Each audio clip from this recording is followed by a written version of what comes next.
ආයුබෝවන් යාළුවනේ කොහොමද ඉතින් ඔයාලට? සුබ දවසක් ඉතින් හැමෝටම.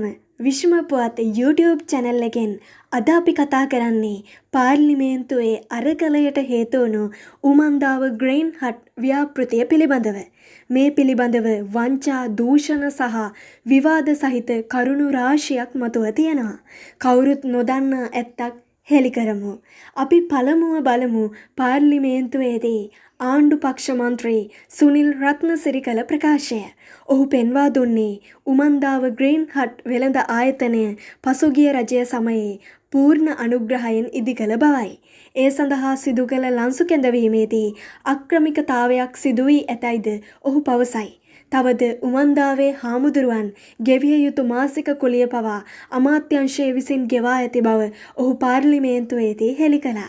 මේ ප්‍රකාශවලට පිළිතුරු ලෙස උමන්දාවේ සමන්ත භද්‍රහිමි විශේෂ මාධ්‍ය හමුවක් කැඳවුවා.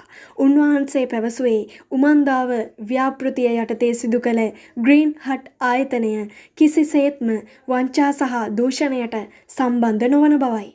ඔවුන් ගිවිසුමක් අත්සන් කළේ 2023දී ලංකා සතොස ආයතනය සමග බවත් මුදල් නිසි පරිදි ගෙවා ඇති බවත් ඔහු තහවුරු කළා. මෙහිදී වඩාත් වැදගත් කරුණ වන්නේ උන්වහන්සේ පෙන්වා දුන් ලේඛන අනුව උමන්දාව වෙතින් රුපියල් ලක්ෂ 46ක් සහ තවදුරටත් රුපියල් ලක්ෂ 10ක තැන්පතුවක් ගෙවා ඇති බවයි.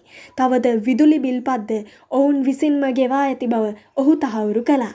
එහෙමනම් අමාත්‍යංශය මෙම ව්‍යාපෘතිය සඳහා මුදල් ගෙවා ඇද්ද? නැත්නම් මෙය දේශපාලන අරගලයක්ද?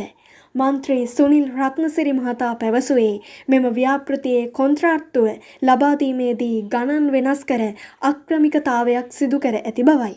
එමෙන්ම 2021 වර්ෂයේදී ගිවිසුම අත්සන් කිරීමත් සමගම රුපියල් මිලියන 20ක් ලබා දී ඇති බවත් මාසිකව රුපියල් 3,26,100ක කුලිය අමාත්‍යංශය මගින්ම ගෙවා ඇති බවත් ඔහු සඳහන් කළා.